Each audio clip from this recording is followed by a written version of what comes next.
si no se malogra el internet, estaré presto siempre a estar al frente. Por un lado. Por otro lado, sí les quiero pedir a todos, como obligación, no sé si ya les han pasado la voz, todos sí o sí tienen que haber leído o leer por lo menos el Pentateuco, ¿no? Porque es importante. Quizá esta parte va a ser, lo que vamos a hacer hoy, va a ser una especie de visión general de todo el Pentateuco, ojalá que el tiempo nos dé, y posteriormente las siguientes clases va a ser un poco discutir sobre el Pentateuco, es decir, las cosas que no se ven propiamente en la Biblia, pero sin embargo es necesario que conozcamos. ¿Correcto?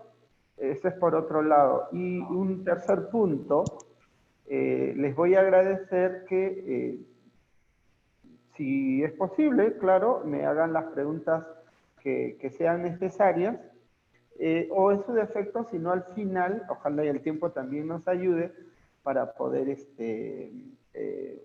responder un poco algunas cuestiones que van surgiendo.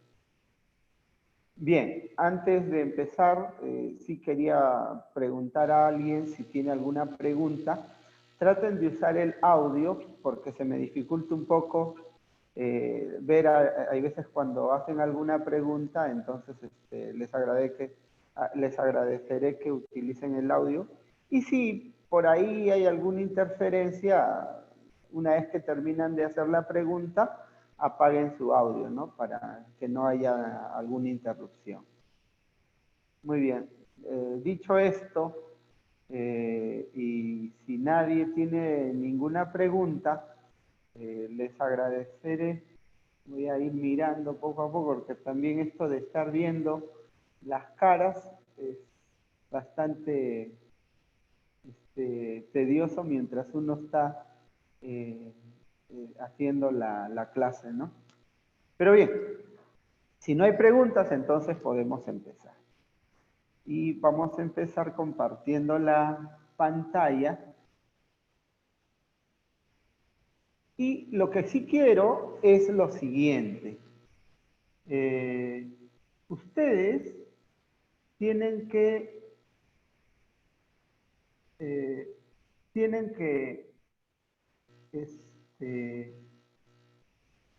saber esto de memoria. Este cuadro se lo tienen que aprender de memoria. Por una razón elemental, les va a servir para toda su vida, primero.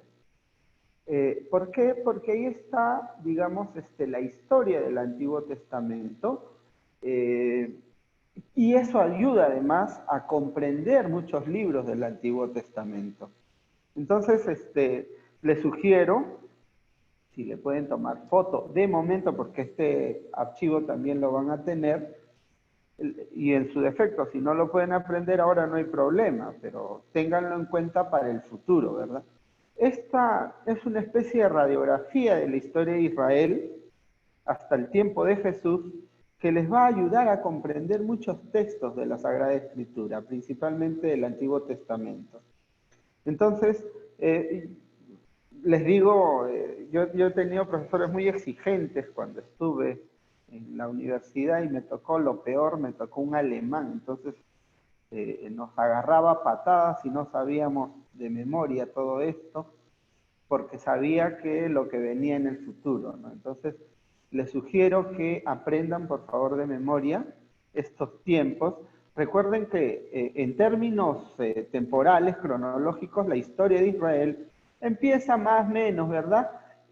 Con la época de Abraham, más o menos entre los años 1800, 1900, antes de Cristo, ¿correcto? Luego aquí empieza toda una serie de situaciones que se van a dar a partir de los patriarcas en adelante, pero vamos a llegar a un punto importante en la historia de Israel, que es el año 1200, ¿verdad? Que es más o menos, 1200, que es más o menos la época de Moisés y la liberación de Egipto. Les estoy señalando las épocas más importantes, ¿ya? Las que ustedes ven arriba, los cuadros en amarillo, si ustedes se van dando cuenta, ahí van diciendo más o menos los capítulos de algunos libros que fueron formados en esa época, ¿correcto? No significa, cuidado, volvemos a lo de la clase anterior, no significa que estos libros hayan sido escritos en esa época, ¿correcto? Lo que estamos diciendo es que estos libros han sido inspirados, han sido, digamos, han quedado como tradición de Israel de esa época. Es decir, eso lo vamos a ver posteriormente, ¿no? Cuando vayamos revisando el Pentateuco. Entonces, fíjense ustedes, por ejemplo, acá dice capítulo 1 del Éxodo, año 1400, más o menos, ¿verdad? Es la tradición, ¿correcto? La tradición. Es decir, cuando Israel era esclavizado por Egipto, ¿verdad? Y ya en la época de Moisés viene el capítulo 2. Estamos diciendo que la tradición del capítulo 2 del Éxodo nace más o menos en el año 1200, ¿correcto? Y así, y así sucesivamente con los textos que ustedes van a ver aquí. De hecho, hay otros textos más de la Biblia, pero estos son, digamos, los que con certeza podemos dar fe, ¿verdad? Y de los otros hay una serie de criterios que vamos a tener. Entonces, les señalo las fechas importantes. Año 1800 antes de Cristo, época de Abraham, voy a señalar lo importante. Año 1200 antes de Cristo, época de Moisés y el Éxodo, ¿correcto? Luego el año 1000, el año de los reyes, en el caso David, el rey David, más menos, ¿verdad? Calculemos más menos. Y también año 1960, con Salomón, en el año 931, que es la división de los reinos, reino del norte, reino del sur.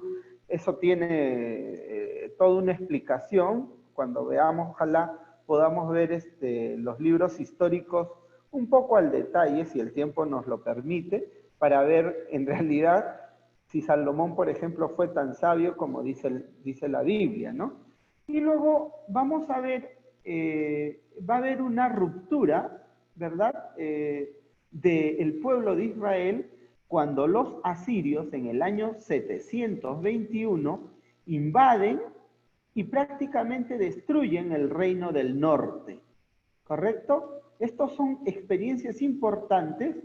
¿Por qué? Fíjense ustedes, porque desde el año 931 hasta el año 721 va a haber una historia paralela, es decir, la historia del reino del sur y la historia del reino del norte, que en algún momento de la historia se van a juntar y van a crear las escrituras que nosotros hoy conocemos. Luego tenemos cerca al año 595, 585 o 597, el exilio de Babilonia.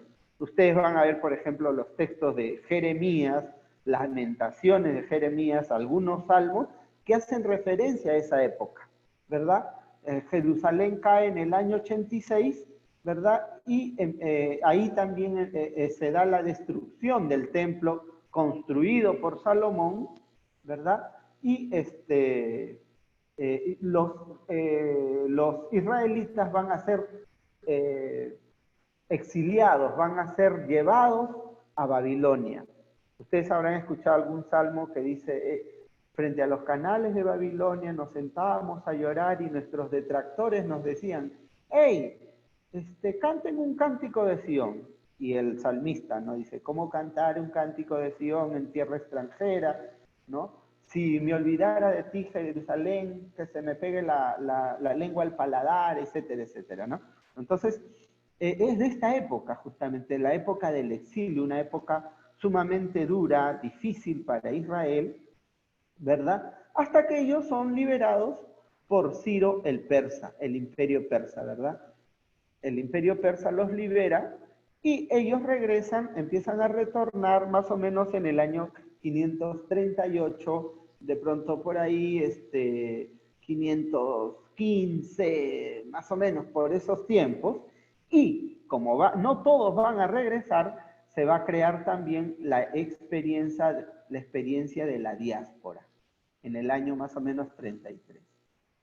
Para el año 400, 440 antes de Cristo, más o menos surgen 440, 460 antes de Cristo, surgen las figuras de Esdras y Nehemías, que son figuras importantísimas para la historia de Israel, porque justamente estos personajes van a ser importantes para la formación de lo que hoy conocemos como Pentateuco.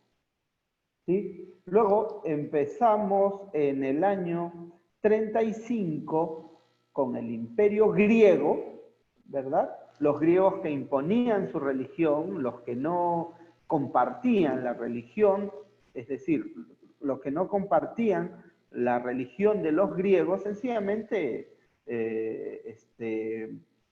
eran eliminados, ¿no? Entonces, ahí, por ejemplo, Israel tuvo que experimentó una gran dureza del imperio griego, ¿no? Y es ahí la experiencia, por ejemplo, de los macabeos, ¿no? De los hermanos macabeos, y nace justamente el contenido que se le llama resurrección. Ahí empieza la doctrina propiamente de la resurrección en el pueblo de Israel, que va a, digamos, va a ser citada justamente por Jesús, ¿verdad? Va a ser citada justamente por Jesús.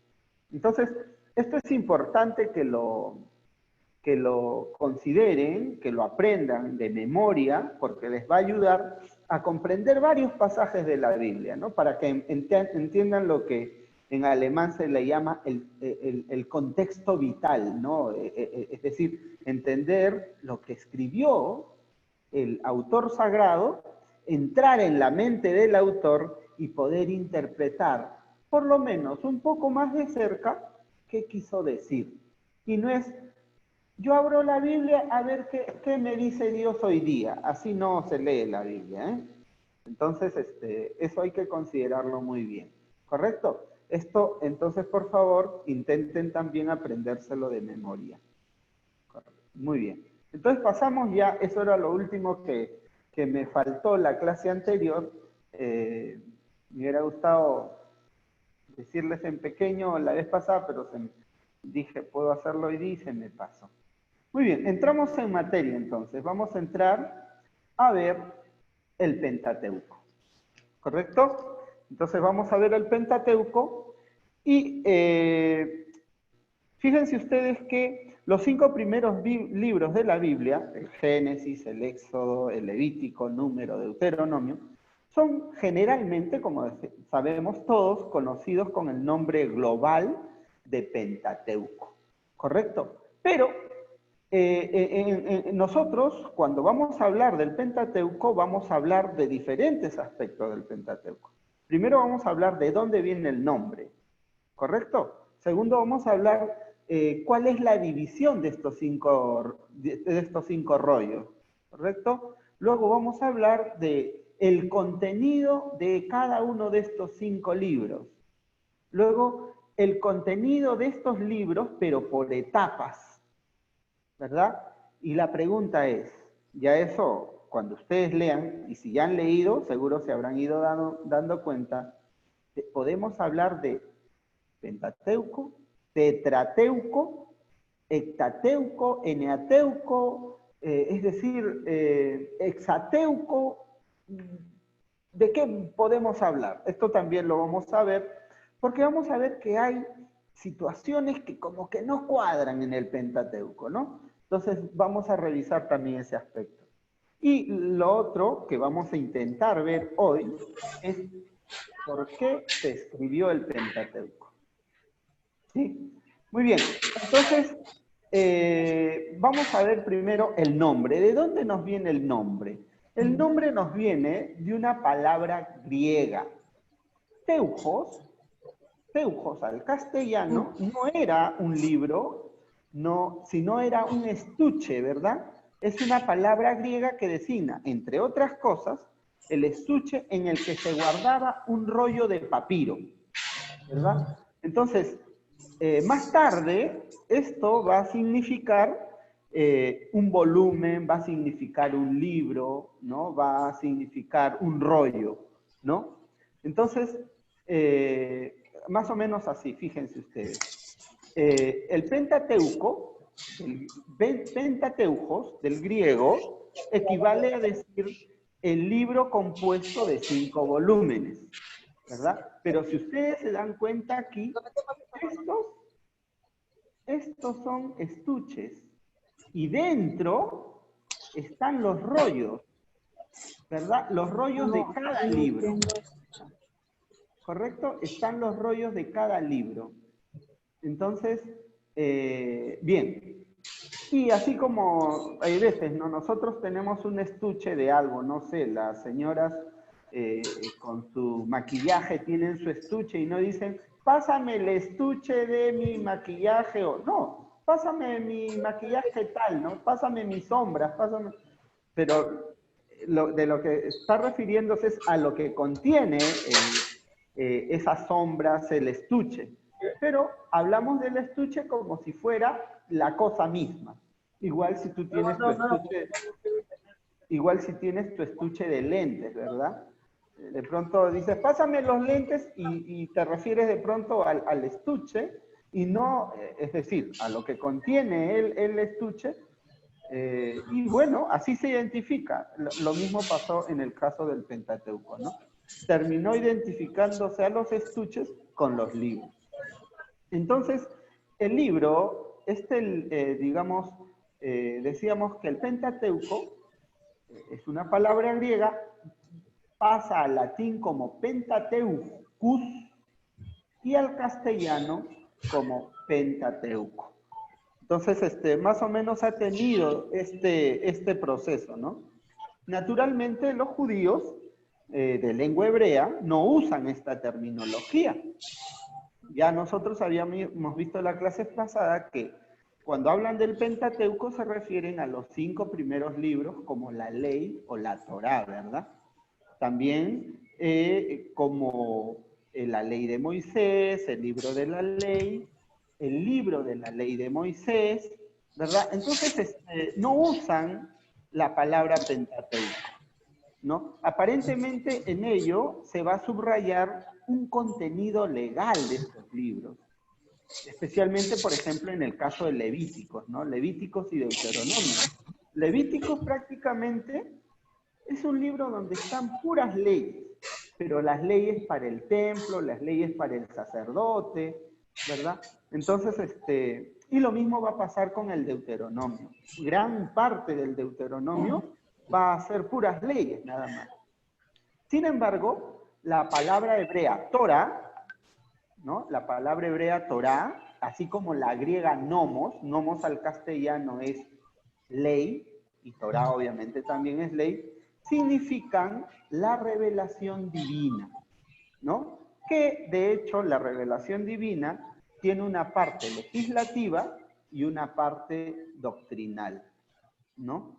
Entonces, fíjense ustedes que en este contexto nosotros vamos a revisar la división de los 5 rollos, ¿no? Y su relación también con la estructura, ¿verdad? Como indica su nombre, el amplio contenido del Pentateuco, que vamos a ver nosotros en adelante, va a quedar dividido en 5 libros o en 5 rollos, ¿correcto? En teoría, todo el rollo, el Pentateuco, habría cabido en un solo rollo, ¿no? Bastaba seguir cosiendo papiro por papiro, ¿verdad? O pergamino por pergamino, para crear un solo libro, o que podría llamarse incluso, no sé, la ley, por ejemplo, ¿no? De hecho, fíjense ustedes, existe un rollo, por ejemplo, de 50 metros que contiene la Ilíada y la Odisea, ¿no? Entonces, ¿por qué no en el caso del Pentateuco hacerlo un solo rollo? ¿No? Además, fíjense ustedes, en el Wadi Mubarak, el Wadi Mubarak, estoy hablando chino me parece, no, esto es árabe. El Wadi Mubarak es digamos, una región que bordea el Mar Muerto, ¿ya? Que tiene muchos cauces, ¿verdad? En tiempo de invierno, en esta zona, que está casi cercana al Mar Muerto, hay muchos espacios, muchos lugares donde hay cauces, donde se forman pequeños ríos, ¿verdad? Entonces, a esta zona, Wadi, es algo así como cauce, ¿no? Y hay diferentes cauces alrededor del Mar Muerto, ¿no? Al costado del Mar Muerto. Entonces, en este lugar, en uno de estos lugares, en el Wadi Mubarak, en el Wadi Murabab, se encontró, por ejemplo, un rollo, ¿no? Un rollo grande, un fragmento del Génesis, del Éxodo, del Número, pero en el mismo rollo, ¿no? En el mismo rollo. Entonces, parece que, por ejemplo, en esta zona, la gente que vivía o guardó o escondió esos textos, parece que tuvo una colección muy grande del Pentateuco, ¿no? Entonces, en esa zona se encuentran justamente fragmentos del Génesis, del Éxodo y del Número, ¿no? Y probablemente, como decíamos, del mismo rollo. Y es posible que haya podido contener todo el Pentateuco, ¿no? Todo el Pentateuco. Entonces, esto es el Wadi Mubarak, fíjense, es un riachuelo que, como decía, en tiempo de invierno llueve y se forman pues cauces, ¿no?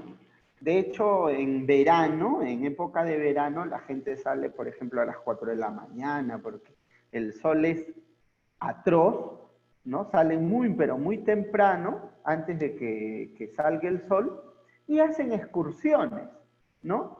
Y en esta zona encontraron justamente rollos en algunas cuevas que tienen estos cerros, ¿no? Ustedes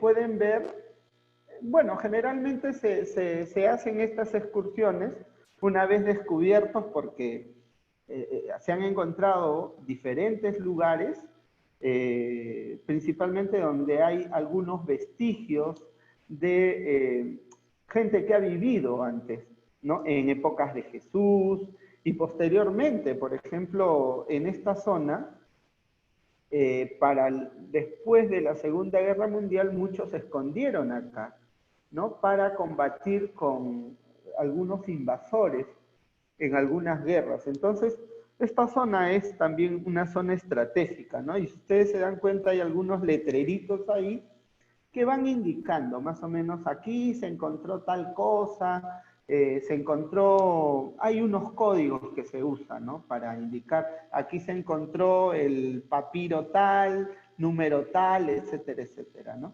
Entonces, la gente en verano suele hacer este tipo de excursiones. Si ustedes se dan cuenta, el cauce que realiza, que se origina en estos lugares, ustedes van a ver ahí justamente los quiebres de las piedras que originan el cauce. Si se van dando cuenta también, en la parte baja, ahí están los cauces. Miren la forma de las rocas. Bien, esta zona en verano es sumamente seca, totalmente seca. Y eso, por ejemplo, explica por qué durante muchos años, ¿no? Quizá ya hablando casi 2000 años, un poco más, ¿por qué se pudieron conservar los papiros? ¿No? Porque, claro, el clima ayudaba, pero además las cuevas que se encuentran en este lugar también ayudaba. Entonces, y ayudó a protegerse un poco a estos escritos, ¿no? Entonces, más o menos hemos hecho un recorrido casi virtual de el Wadi Murabat. Muy bien, fíjense qué va a pasar.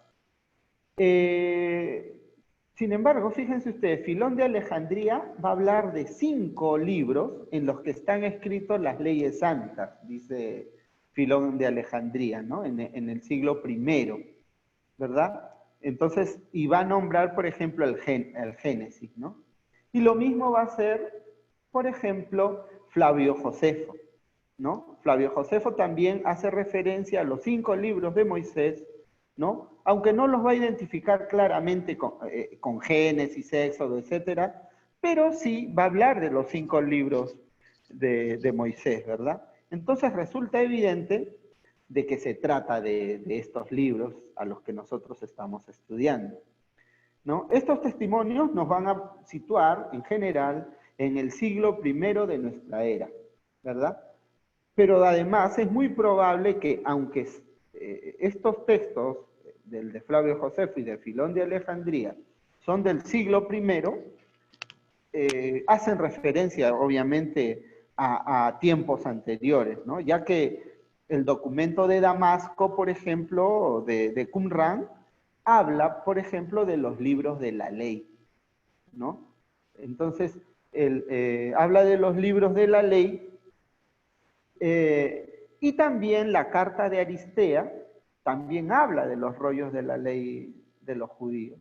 Entonces, ¿dónde se encontró el documento de Damasco? En Qumran, ¿no? En Qumran. ¿Se acuerdan el mapa que hemos visto anteriormente? Estaba el Wadi Murabat y en el norte estaba Qumran. Qumran es más o menos parecido al Wadi Murabat. La diferencia es que en Qumran sí hubo un asentamiento humano de una secta judía llamado los esenios, ¿no? Esenios de Qumran. Entonces,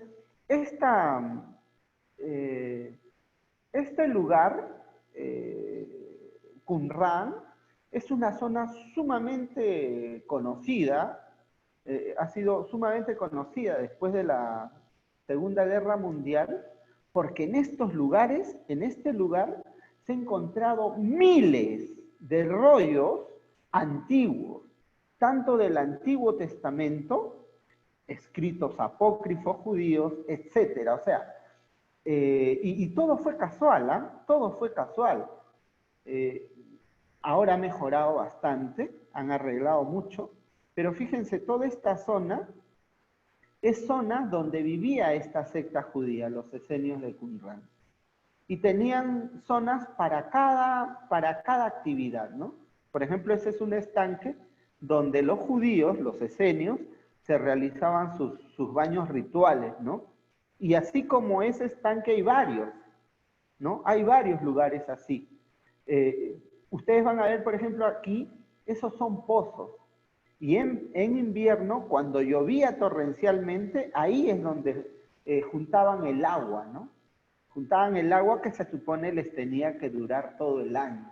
Entonces, todo eso se ha ido descubriendo en estas zonas, ¿no? Y también, obviamente, tenían diferentes espacios para reunirse, ¿no? Espacios, por ejemplo, para estudiar las escrituras, ¿no? Espacios para hacer sus oraciones, para hacer sus meditaciones, para hacer sus cantos. Entonces, el Qumran, digamos, era esta zona, ¿no? Entonces, de hecho, estaba muy cerca al desierto del Mar Muerto. ¿Por qué los esenios se fueron a esa zona? ¿Por qué este grupo de judíos se fue a esa zona? Porque era algo así como el deseo de monjes, ¿no? De no querer vivir en la ciudad, de querer estar más cerca de Dios. Entonces, el desierto para el judío tiene una significación muy importante, porque es en el desierto donde ellos como pueblo conocieron a Dios. Fíjense ustedes, a lo lejos se ven unos huecos en el cerro. Esas son cuevas, esas son cuevas. Y se ha encontrado hasta el año pasado, año 2017, perdón, ya se han encontrado 12 cuevas, ¿no? Y de estas 12 se han encontrado muchísimos textos antiguos. Entonces, esperemos que sigan encontrando más cuevas y podamos ir conociendo también textos que vayan confirmando todo lo que en la investigación bíblica se va realizando, ¿no? Entonces la gente suele ir a esta zona, digamos también en turismo, para que puedan conocer. Fíjense, este es muy de cerca una cueva, ¿verdad? Donde se encuentran algunos rollos, ¿no? Entonces, ya para que un poco se vayan acostumbrando. Entonces, fíjense ustedes, cuando vemos nosotros la división en varios rollos, esto va a admitir una explicación muy sencilla, ¿no? Para que la obra resulte más manejable, ¿no? Claro, es más fácil llevar rollos por cada libro que llevar un rollo grande por todo el Pentateuco, por toda la ley. Es más funcional, digamos, moverlo de un sitio a otro, ¿no? Entonces, si el rollo del Wadi Mubarak contenía todo el Pentateuco, más o menos debió medir algo de 33 metros, ¿no? Más o menos eso podía ser el tamaño, un poco grande en realidad. Sin embargo, esto no explica por qué el Pentateuco son 5 rollos, ¿no? O sea, de hecho, no se explica por qué han convertido el Pentateuco en 5 rollos o en 5 libros, si quiere llamarse así, ¿no? Entonces, quería pedirles, ¿me escuchan? Confírmenme, por favor, si me escuchan bien. Perfecto, perfecto, profesor. Sí, perfecto, no hay problema. Se escucha muy bien. Bien, entonces, fíjense ustedes, pero esto no explica, como decíamos, por qué son 5 libros, ¿correcto? No explica por qué son 5 libros. Entonces, yo no voy a estudiar esa parte, sin embargo, me voy a apoyar un poco en varios exégetas que sí han avanzado en esto. Yo tengo una posición particular que tampoco tengo la autoridad para poder dar mi opinión en esto, ¿no? Pero Blenkinsop, ¿no? A quien yo también voy a seguir ahora, él va a decir que en la antigüedad el sentido de una obra literaria se daba con frecuencia a través de la estructura de la obra literaria, ¿no? Entonces se advierte que esto se va a ver, por ejemplo, en los 12 profetas menores, que lo vamos a ver en su momento también. Entonces, a nosotros, por ejemplo, no nos debe extrañar la división de la ley en 5 libros, y no en 4 ni en 6, ¿no? ¿Por qué? Porque ahí ha habido una decisión, ¿no? Una decisión por cuestiones de conveniencia. ¿Por qué? Fíjense ustedes. Si ustedes se fijan en este diagrama, en este dibujo, al centro, ¿quién está? ¿Qué libro está? El Levítico, ¿verdad? El Levítico. ¿Y saben por qué el Levítico está al centro? Porque para el pueblo judío, y el pueblo judío del que estamos hablando, de la época en la que fue formado el Pentateuco, para el pueblo judío, lo central era el templo. Y en el Levítico ustedes van a encontrar las indicaciones que tienen que ver única y exclusivamente con las medidas del templo, con la construcción del templo, con los lugares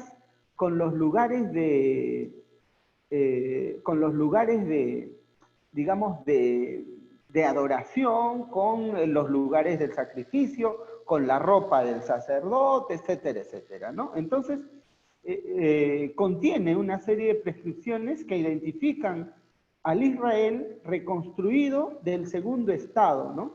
Es decir, después del exilio, ¿no? Identifica al Israel como una comunidad santa, distinta de las otras naciones del mundo. Entonces, si es así, la estructura del relato fundacional, separado de la historia de los acontecimientos a la muerte de Moisés, esconde esa clave, ¿no? Esa clave de lo esencial para el pueblo de Israel es el templo. Entonces ya esto, por ejemplo, nos va indicando que, no me quiero adelantar, pero esto ya nos va indicando que el Pentateuco fue formado después de Moisés. Porque no tiene sentido hablar del templo, de la construcción, de sus medidas y de sus lugares en específico, si no había nada. Recuerden que el templo recién se va a construir con Salomón. Entonces, año 950, un poco más, ¿no? Y estamos ahí recién en el año 1200, o sea, ya eso nos deja una serie de cuestiones que vamos a tener que revisar, ¿correcto? Entonces, también hay otras posiciones interesantes en el que en el Antiguo Testamento el Dios creador, ¿verdad? El Dios creador, en donde el Dios creador de Oriente reina sobre toda la creación, ¿no? Cuando se puede construir un templo en medio del universo que ha creado. Entonces, si hay un templo, para el oriental, significaba que Dios estaba ahí, que Dios estaba en medio de mi pueblo, que mi creador me acompaña, que mi creador camina conmigo, ¿correcto? Entonces, en el Pentateuco, el templo, es el santuario, ¿correcto? Y en el Éxodo, el templo sería la tienda del encuentro, la carpa del encuentro, ¿no? En la que Dios establece su hogar, ¿no? En el último capítulo del Génesis, del Éxodo, nosotros vamos a ver que como Dios, el Dios de la montaña del Sinaí, baja a ocupar su lugar en la tienda del encuentro, ¿no? Donde conversaba con Moisés. Entonces, después de ello, Yahvé va a organizar el campamento de Israel, ¿no? En el libro de Levítico, y luego la tienda del encuentro, Dios, guía por el desierto a todo el pueblo, ¿no? Esto lo vamos a ver en el libro de los Números, ¿no? Va a guiar a todo el pueblo por el desierto hacia la tierra prometida. Entonces, ¿qué pasa con el libro del Génesis? El Génesis, por ejemplo, va a explicar cuál es el pueblo que el Dios creador se ha escogido para vivir, para residir, ¿no? Y el Deuteronomio es el primer comentario a la ley que Dios promulgó para el pueblo, ¿no? Sobre el cual va a reinar desde la salida de Egipto. De pronto ahorita lo que estoy diciendo no se entiende de completo, pero se va a entender en la medida en que vamos a ir revisando el Pentateuco. No hay problema si no se ha entendido aún. Bien, vamos a ver entonces el contenido, ¿correcto? Entonces, a primera vista, el Pentateuco ofrece un conjunto bastante armónico, digamos, que abarca desde la creación del mundo, ¿no? En Génesis 1, hasta la muerte de Moisés, en Deuteronomio 34. A grandes rasgos cuenta con los orígenes de Israel, ¿no? Desde sus remotos antecedentes, ¿no? Hasta los patriarcas, hasta que se convierten en un pueblo numeroso, ¿no? Con José y sus hermanos, etcétera, ¿no? Entonces, y van a recibir de Dios los grandes dones, por ejemplo, de la libertad, porque era un pueblo esclavo, y también el don de la alianza, ¿no? Y además está a las puertas de la tierra prometida, este pueblo. Entonces se trata de una obra básicamente histórica, básicamente narrativa, ¿correcto? Aunque también contiene narraciones, contiene leyes, contiene otras disposiciones, contiene poesías, contiene listas genealógicas, y todo esto tiene importancia, ¿eh? Todo esto tiene importancia porque para el hombre oriental, las historias, las leyes o las disposiciones, y principalmente las listas genealógicas, tienen una importancia capital que nosotros vamos a tener que revisar. Fíjense, fíjense ustedes, aquí por ejemplo, las narraciones prácticamente son el 70% de todo el Pentateuco. Las narraciones, las historias, ¿verdad? La ley o las leyes en todo el Pentateuco, porque están regados en diferentes lugares, en los diferentes libros, diríamos que son más o menos un 20%. Y luego las otras disposiciones, ¿verdad? Que son un 5%, un 2% de poesía y un 3% de genealogía, ¿verdad? Entonces, más o menos, está así estructurado el Pentateuco. Y fíjense la diferencia entre los personajes. Adán y Eva, ¿verdad? En porcentaje es mínimo. Lo mismo pasa con Caín, con Noé, ¿verdad? Y luego va a tener un poco mayor importancia para el pueblo Abraham. Isaac, en realidad Isaac es algo así como el elemento bisagra, ¿no? Isaac en realidad no va a tener mucha importancia, ya lo vamos a revisar cuando nos toque ver el Génesis.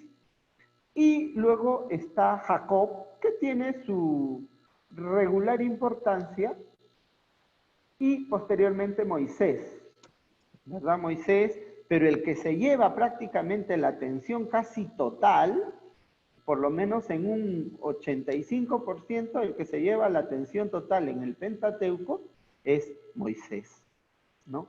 Entonces, más o menos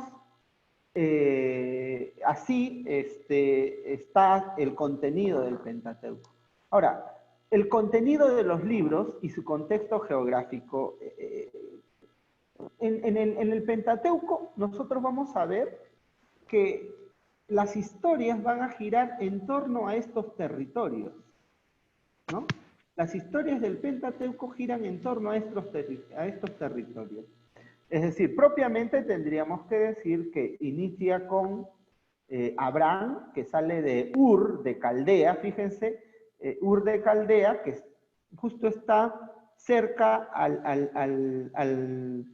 río Éufrates, ¿verdad? Cerca al río Éufrates, ¿no? Y de ahí surgen una serie de ciudades, de lugares, en donde van a ser citadas en todo el Pentateuco. Entonces, la historia del Pentateuco y todos los acontecimientos van a girar en torno a este espacio, ¿correcto? Aquí está Egipto, por si acaso, para ubicarnos un poco en el mapa, Egipto, y aquí está Jerusalén, este es el mar Mediterráneo, ¿no? Y bien, en torno a estos, aquí está el Mar Rojo, ¿no? Y bueno, acá no sale el Mar Muerto porque es muy pequeñito. Bien, en torno a estos territorios se va a mover el Pentateuco. Bien, entonces empezamos con el Génesis. El Génesis es llamado así, ¿no? Los judíos lo conocen con su primera palabra, Bereshit. Bereshit, en hebreo, ¿no? De hecho, la Biblia hebrea empieza así, pues, ¿no? Bereshit bara Yahvé Elohim. En el principio, Dios creó, etcétera, etcétera, ¿no?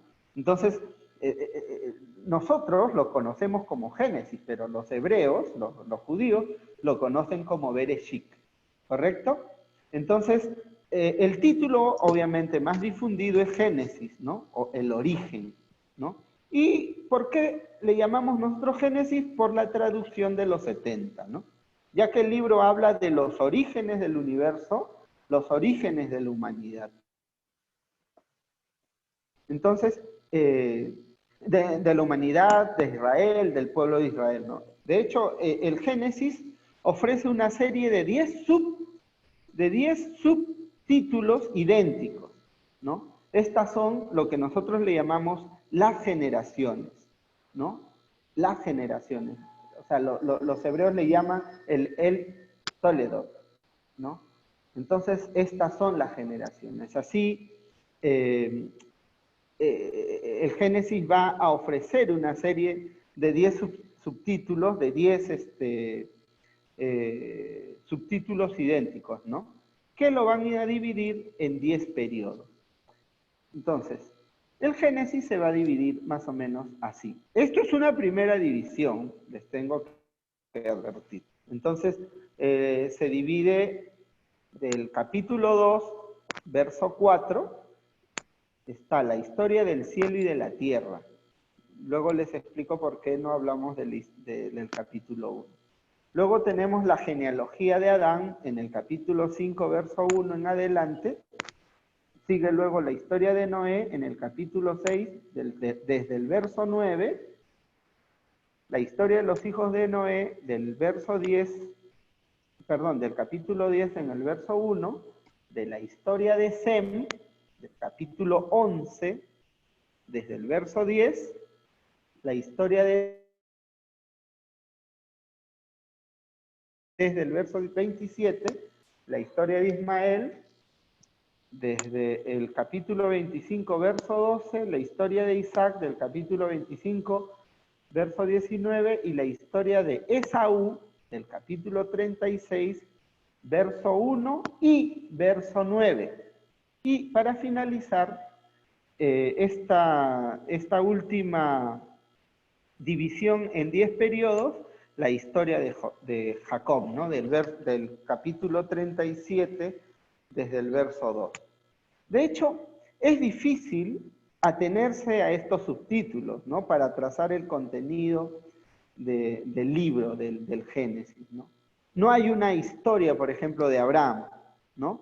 Que está incluida en la historia de Teraj, ¿no? Ni tampoco hay una historia de José, ¿no? Que está incluida en la historia de Jacob, que son dos personajes sumamente importantes y que además, según hemos visto en las estadísticas anteriores, son tratados muy ampliamente, ¿no? Entonces, los subtítulos introducen secciones muy desproporcionadas, ¿no? Y algunas abarcan un capítulo poco más o menos, ¿no?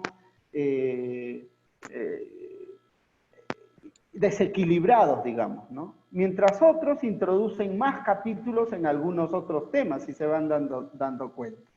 Entonces, se discute mucho si el subtítulo, por ejemplo, 2A, debe relacionarse con lo anterior o con el que sigue. Entonces, por eso nosotros, digamos, vamos a dividir el libro en dos grandes partes, ¿correcto? Para no estar en esta confusión como lo hacen otros. Ya de esto hemos hablado, ¿no? Entonces nosotros vamos a dividirlo de esta manera, ¿correcto? Vamos a dividirlo, la historia de la tierra, la historia del cielo y de la tierra, desde el capítulo 2, verso 4, como habíamos visto, y fíjense ustedes, ahí está la historia de Teraj, que no toma en cuenta la historia de Abraham, y la historia de Jacob, que tampoco toma en cuenta la historia de José, ¿verdad? Entonces, vamos a utilizar nosotros esta división, que es la más empleada en general, que va a ser esta. Y lo vamos a ver poco a poco. El origen del universo y de la humanidad, ¿verdad? Que viene del capítulo 1 al capítulo 11. ¿Correcto? Y el otro va a ser los patriarcas, ¿no? Del capítulo 12 al capítulo 50. En los patriarcas entran Abraham, del capítulo 12 hasta el capítulo 25, solo el capítulo 26, Jacob, del capítulo 27 al 37, y José del capítulo 37 hasta el final del libro, al final, en el capítulo 50, ¿verdad? Todo el capítulo 50. Entonces, los orígenes se van a dar aquí, en Ur de Caldea, ¿verdad?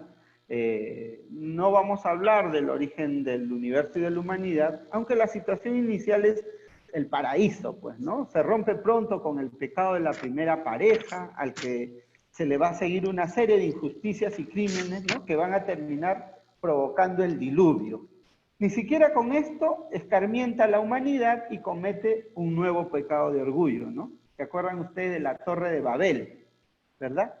Y es justamente por la Torre de Babel que la humanidad va a ser dispersada por toda la tierra, ¿no?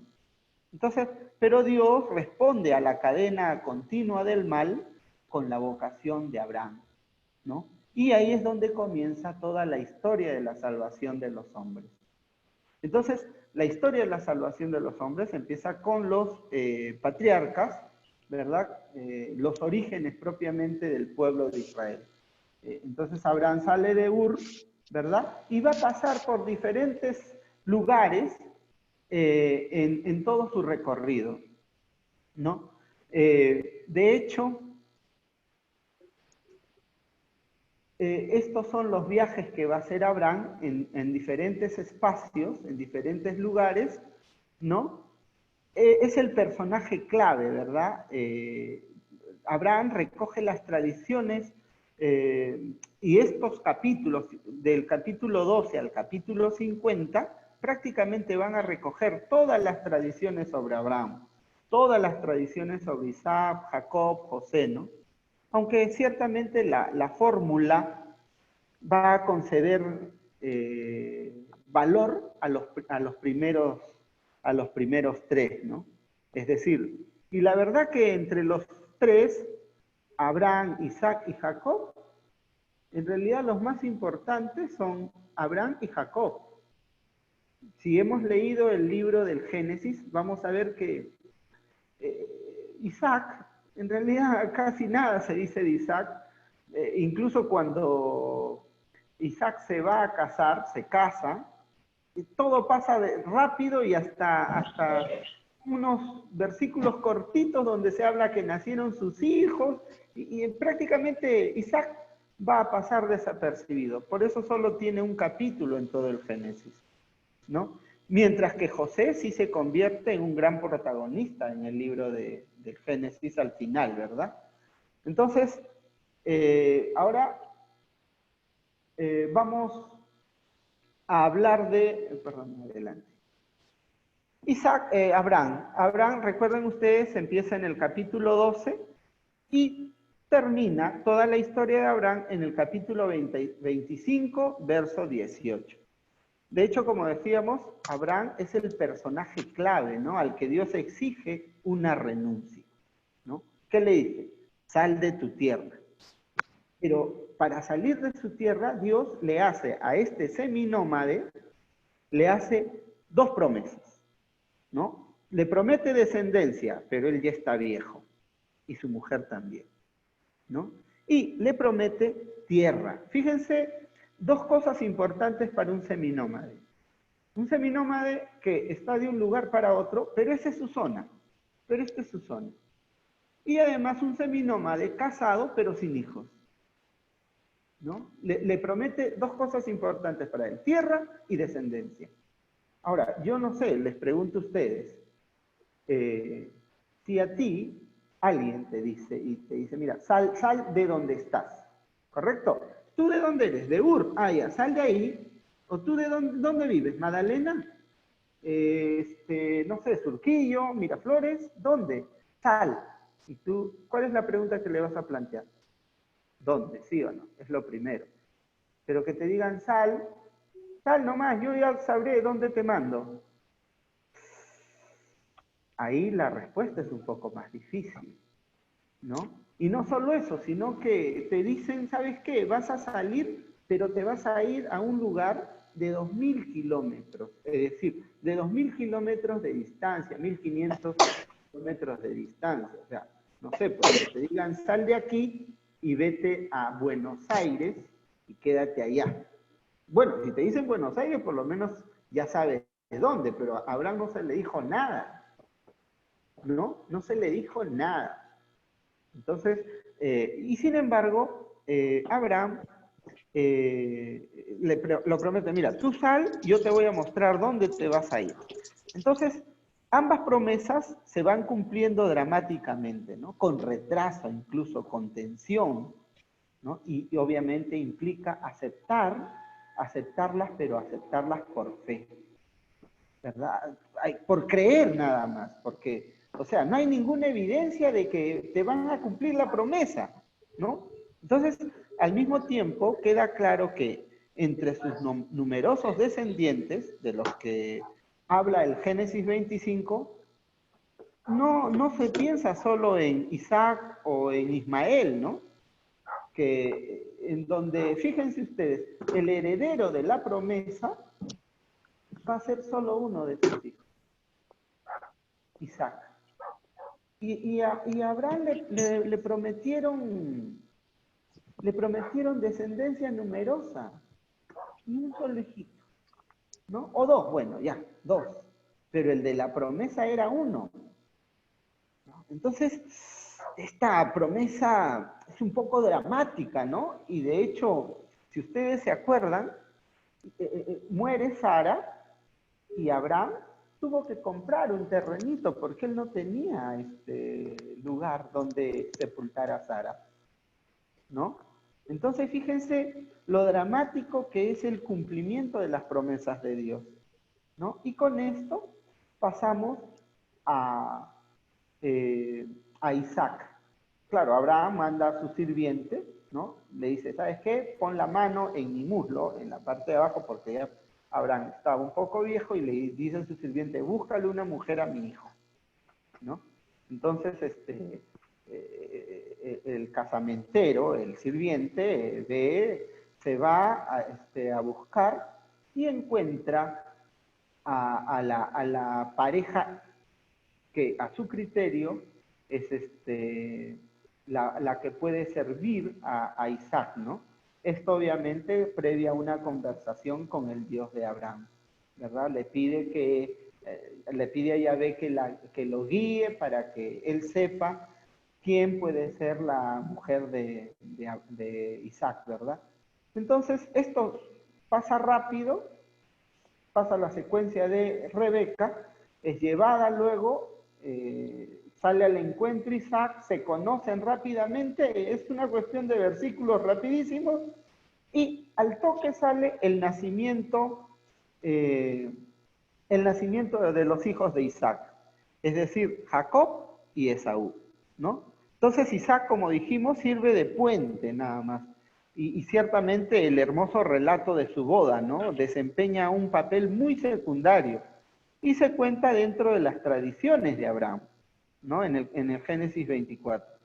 Cuando se pasa a hablar de él, lo primero que se cuenta, lo primero que se va a contar cuando se va a hablar de Isaac es el nacimiento de Esaú y de Jacob y la venta de la primogenitura, ¿no? Cuando Esaú vende su primogenitura, ¿no? En el capítulo 25, una actitud bastante rastrera, por ejemplo, de Jacob, ¿no? Ya eso lo revisaremos cuando nos toque, ¿no?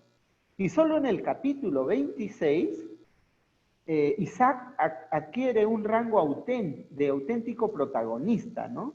Porque ahí se le recuerda que él es el heredero de la promesa hecha a su padre, ¿no? Y que por él también las promesas se van a realizar, etcétera, etcétera, ¿no? Es decir, prácticamente un solo capítulo para hablar de Isaac, ¿no? Pero aquí ya se empieza a hablar prácticamente e indirectamente de Jacob, ¿no? De Jacob, lo rastrero que puede ser. Y de pronto también, fíjense la figura de Esaú, sería interesante poder analizar la figura de Esaú. Esaú, un tipo desinteresado, un tipo, diríamos así, dadivoso, ¿no? Que llega con hambre, ¿verdad? y Jacob, que había cocinado un guiso, le dice, mira, Esaú le dice, ¿me puedes invitar lo que has cocinado? Entonces, Jacob dice, bueno, si quieres comer, ya, pero te lo cambio por otra cosa.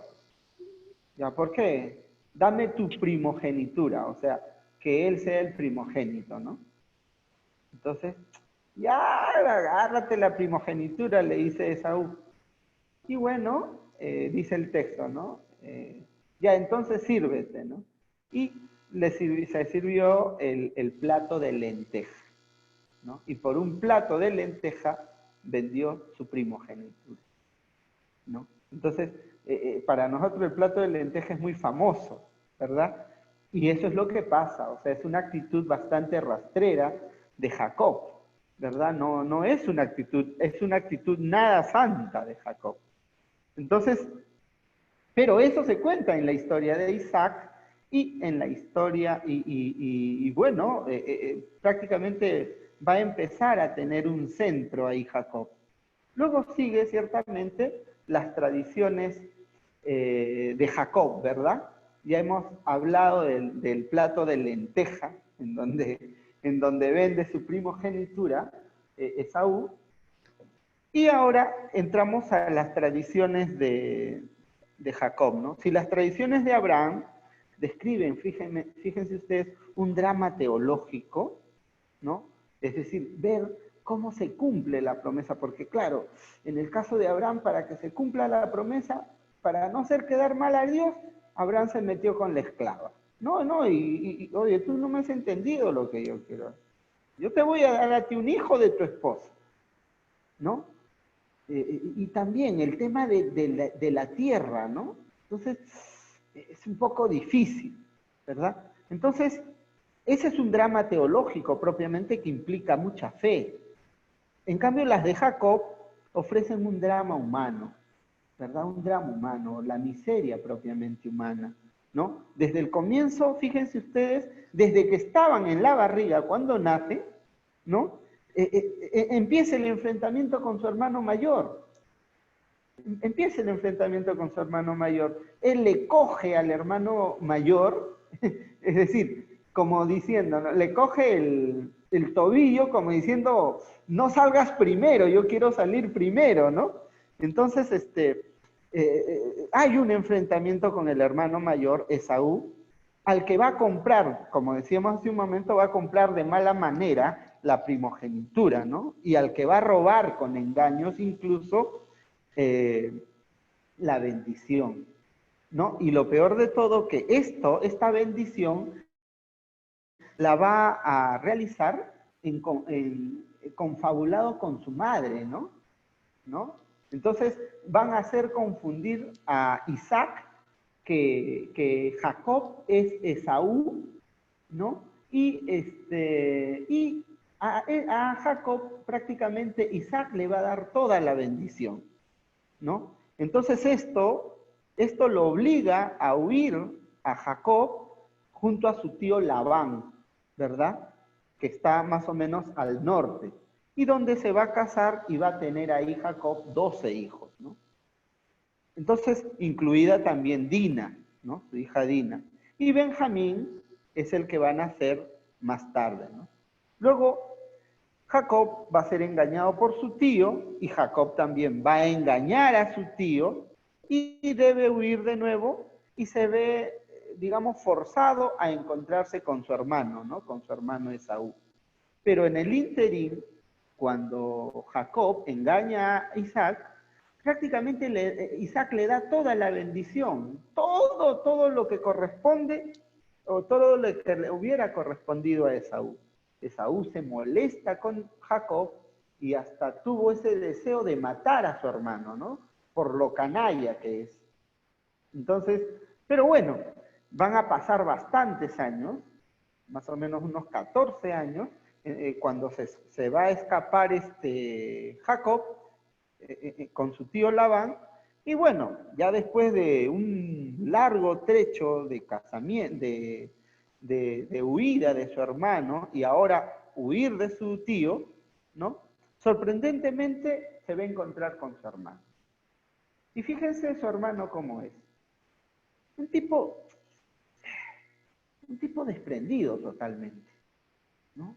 Se olvidó de todo, se olvidó de todo. Va a encontrarse con su hermano y lo primero que va a hacer es lo va a recibir con un abrazo. Un tipo transparente totalmente, ¿no? Al que la cólera se le va rápido. Y sin embargo, Jacob le quiso ofrecer unos regalos y Esaú le dice, no, hermano, yo ya tengo todo, no necesito nada, ¿no? Y Jacob insiste, pero Jacob insiste por una cuestión estratégica, no porque sea dadivoso, sino para no tener deuda, digamos, con su hermano, ¿no? Entonces, ahí hay dos actitudes, ¿verdad? Y uno dice, ¿y por qué Yahvé permite eso? Bueno, eso ya lo vamos a ver después, ¿no? Por eso decíamos que acá hay un drama humano, ¿verdad? El hombre, ser humano, generalmente suele ser así, ¿verdad? ¿No? Entonces se trata de un arco perfecto que lleva de la enemistad y el odio, luego a la reconciliación y al perdón, ¿no? En este drama humano no se puede olvidar ciertamente a Dios, ¿no? Al comienzo de la huida y después de volver a Canaán, ¿no? Van a pasar, por ejemplo, por el santuario de Betel, y Betel, el santuario de Betel, va a ocupar un puesto capital, ¿verdad? Un puesto sumamente importante para los hebreos en su momento, ¿no? Y en este santuario, ¿no? Dios se va a comprometer a guiar y a proteger a Jacob, ¿verdad? Jacob se va a arrepentir y va a pedir justamente la protección de Yahvé. Y ahí es donde también Yahvé le renueva las promesas hechas a Abraham, ¿verdad? Entonces, fíjense, la tradición de Jacob se cumple, ¿no? Y también cumplen otra función, ¿verdad? ¿Por qué? Porque hay una relación entre Jacob e Israel, ¿no? ¿Por qué? Y hay una relación también entre Esaú y Edom, es decir, Jacob, que al mismo tiempo es Israel, recuerden que a Jacob se le cambia el nombre por Israel y a Esaú se le cambia el nombre por Edom, de ahí salen los edomitas, ¿no? Jacob va a ser, o Israel va a ser el primer heredero de la promesa, el primer heredero de la promesa. Y al mismo tiempo se van a limitar las relaciones, incluso geográficas, con los sirios, ¿no? Representados por el tío Labán, es decir, los sirios que viven al norte, ¿verdad? Al norte de Jerusalén, de Israel.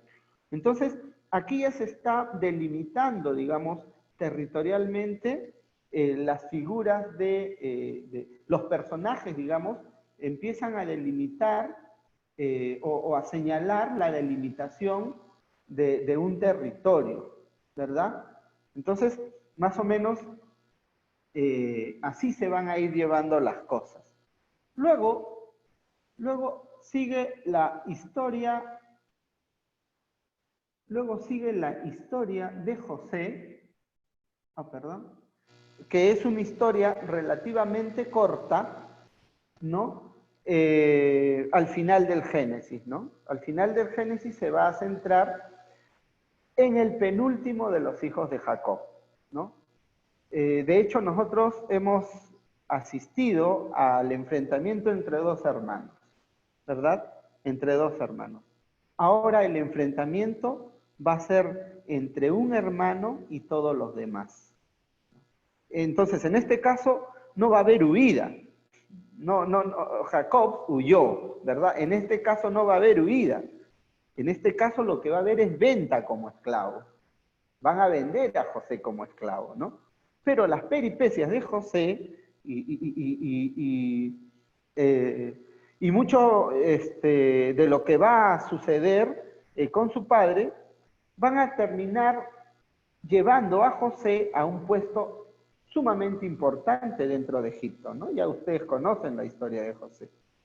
Y entonces van a tener que ir ellos a acudir, ¿no? 2 veces van a acudir sus hermanos en busca de alimento hacia Egipto, ¿no? Y no encontrarán de entrada, como pasó como en el caso de Esaú, ¿no? De entrada no van a encontrar un abrazo como hizo Esaú con Jacob, sino más bien van a estar sometidos a una tortura psicológica, ¿no? Claro, porque tampoco en esta tortura psicológica no va a estar excluido Jacob, ¿no? ¿Por qué? Porque le van a pedir al hijo menor, a Benjamín, que vaya a Egipto. Entonces, cuando se conoce la verdad, toda la familia se va a ir hacia Egipto, ¿no? Va a emigrar a Egipto. Entonces, esto es irónico, ciertamente, ¿no? Porque el Génesis parece reconocer que la tierra prometida no da de comer, ¿no? Y por eso es que es preciso salir de la tierra prometida hacia una tierra extranjera, ¿no? Sin embargo, el libro termina con estas palabras de José a sus hermanos, ¿no? Y dice así: yo estoy para morir, pero Dios cuidará de ustedes y les hará subir a la tierra que juró dar a Abraham, Isaac y Jacob. ¿No? Así va a terminar el Génesis, ¿no? Entonces, esta vuelta desde Egipto hacia la tierra prometida será el tema central de los otros libros del Génesis, ¿no? En cambio, la promesa de la descendencia numerosa sí ha dado fruto acá. Ya acá ya hay 12 hermanos, estos ya tienen familia, etcétera, ¿no? El número de los hermanos se va a multiplicar y todos ellos reciben la bendición. Ya no va a ser un solo hermano, como es el caso de Isaac, en el caso, ¿verdad? O el caso de Jacob. Ahora todos los hermanos van a recibir las bendiciones, ¿no? Entonces ya no se van a dar esos casos. Ahora se extiende la bendición a cada uno de los 12 hijos de Jacob, ¿verdad? Entonces, a ver, ya estamos a 9:22 y recién estoy en el Éxodo. Yo pensé que hoy iba a terminar todo, pero ya veo que no. Antes de seguir, ¿hay alguna pregunta? Creo que esto me va a tomar una clase más, por lo menos. ¿Tienen alguna pregunta, alguna duda? ¿O he ido muy rápido? ¿No hay preguntas? A ver, revisa el chat, a ver, por favor. A ver. De hecho, sí, les voy a pasar el PPT cuando termine esta parte. Se suponía que tenía que terminarla hoy, pero he llegado a la mitad nada más. ¿Qué institución es la autorizada para la exploración arqueológica y cómo se asegura que los rollos vayan a parar en buenas manos? De hecho, fíjense ustedes, los descubrimientos en general han sido casuales, ¿ah? Pero hay que pedir permiso ciertamente para hacer estas exploraciones y hay autorizaciones que se tienen que pedir.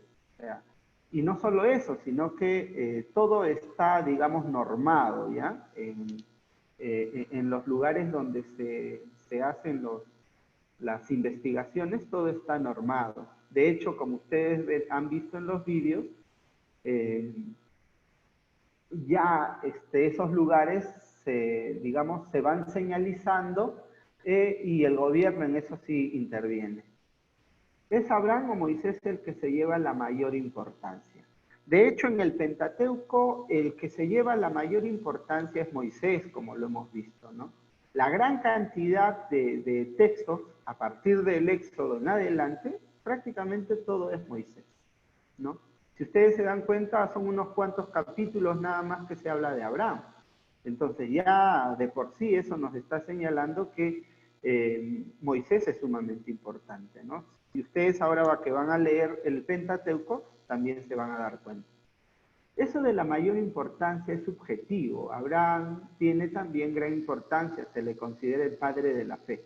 Ciertamente, pero si ustedes también revisan los evangelios, cuando se le quiere hablar a Jesús, los judíos en general se refieren a nosotros somos hijos de Jacob, o sea, haciendo una alusión genealógica, ¿verdad?, a su posición.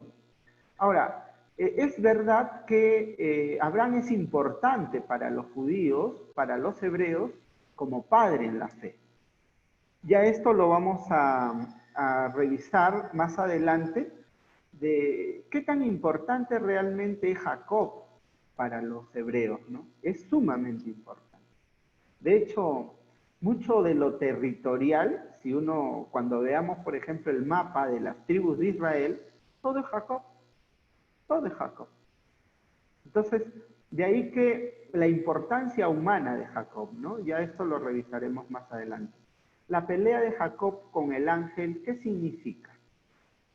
Claro, o sea, Dios Jacob quería que lo bendigan, pues, ¿no? Entonces, y Jacob quería esa bendición, el reconocimiento de Yahvé. Entonces, por haber sido terco con Dios, es por eso que también merece el reconocimiento de Dios, ¿no? Bien.